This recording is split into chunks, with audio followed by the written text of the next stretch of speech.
नमस्कार दोस्तों, नमस्ते इंग्लिश में आपका स्वागत है। दोस्तों आज हम लोग जानेंगे डेली लाइफ वाक्य और आज का हमारा टॉपिक है रक्षाबंधन से रिलेटेड सेंटेंसेस। दोस्तों ज़्यादातर लोगों को रक्षाबंधन से रिलेटेड सेंटेंस नहीं बनाने आते हैं, तो आज हम लोग वही आपके लिए लाए हैं। जैसे अगर आपको कहना हो रक्षाबंधन पर बहनें अपने भाइयों की लंबी उम्र की कामना करती हैं, तो इसे आप इंग्लिश में कैसे कहेंगे? या अगर आपको कहना हो रक्षाबंधन पर भाई अपनी बहनों को उपहार देते हैं, तो इसको इंग्लिश में आप कैसे कहेंगे? या अगर आपको कहना हो इस मौके पर सभी लोग पारंपरिक और रंगीन कपड़े पहनते हैं, तो इसको इंग्लिश में आप कैसे कहेंगे? तो वही हम आज आपके लिए लेकर आए हैं। तो चलते हैं आज के लेसन की ओर। अगर आपको कहना हो रक्षाबंधन पर बहनें अपने भाई की लंबी उम्र की दुआ करती हैं, तो पहले बनाए बहनें, बहनों को हम कहेंगे सिस्टर्स। तो आप कह सकते हैं सिस्टर्स प्रे। प्रे मीन्स होता है कामना करना। Sisters pray for long life. किसकी दुआ करती हैं वो? लंबी उम्र की करती हैं। So sisters pray for long life of their brothers on Rakshabandhan.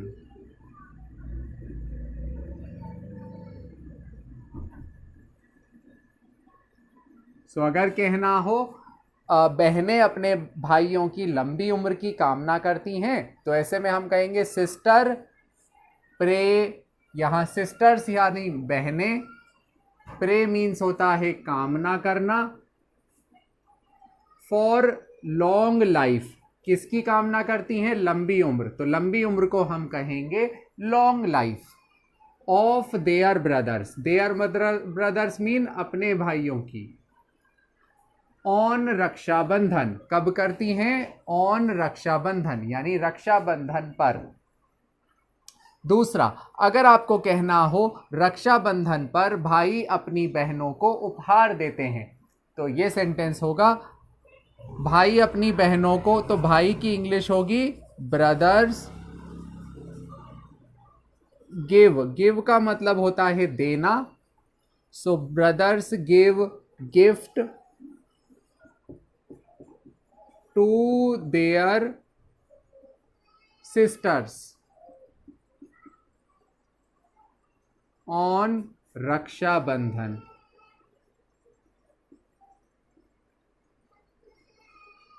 So अगर आपको कहना हो भाई अपनी बहनों को रक्षाबंधन पर या रक्षाबंधन पर भाई अपनी बहनों को उपहार देते हैं, तो हम कहेंगे ब्रदर्स। ब्रदर्स का मीनिंग होगा भाई। गिव का मतलब होता है देते हैं। ब्रदर्स गिव यानी भाई देते हैं। क्या देते हैं? उपहार। उपहार को कहेंगे हम गिफ्ट टू देयर सिस्टर। किसको देते हैं? अपनी बहनों को देते हैं। So brothers give gift to their sisters. कब देते हैं? ऑन रक्षाबंधन यानी रक्षाबंधन पर। सो दोस्तों इस तरह से ये सेंटेंस बनता है। अगर आपने कहा इस मौके पर सभी लोग पारंपरिक और रंगीन कपड़े पहनते हैं, तो ऐसे में सभी लोगों को इंग्लिश में कहेंगे ऑल पीपल। पहनना, पहनने की इंग्लिश होती है वेयर। All people where. पारंपरिक, पारंपरिक को हम कहते हैं ट्रेडिशनल। ट्रेडिशन का मतलब होता है परंपरा और ट्रेडिशनल का मतलब होता है पारंपरिक। तो all people wear traditional and colourful कपड़ों। कपड़ों को हम कहते हैं क्लोथ्स। सो आप कहेंगे all people wear traditional and colourful clothes on this occasion. On this occasion का मतलब होता है इस मौके पर। ऑल पीपल का मतलब होगा सभी लोग। वेयर का मतलब होगा पहनना।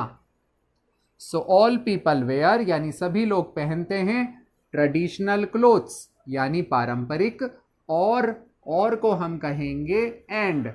कलरफुल का मतलब होता है रंगीन। कपड़े मीन्स क्लोथ्स। सो अगर आपने कहा all people wear traditional and colourful clothes on this occasion. So दोस्तों इस तरह से इन सेंटेंसेस को बोला जाता है। आई होप आज आपने कुछ सीखा हो। अगर आपने आज कुछ सीखा है और ये वीडियो आपको अच्छा लगा है तो इसे प्लीज़ लाइक कर दीजिएगा। मिलते हैं नेक्स्ट लेसन में। Till then take care.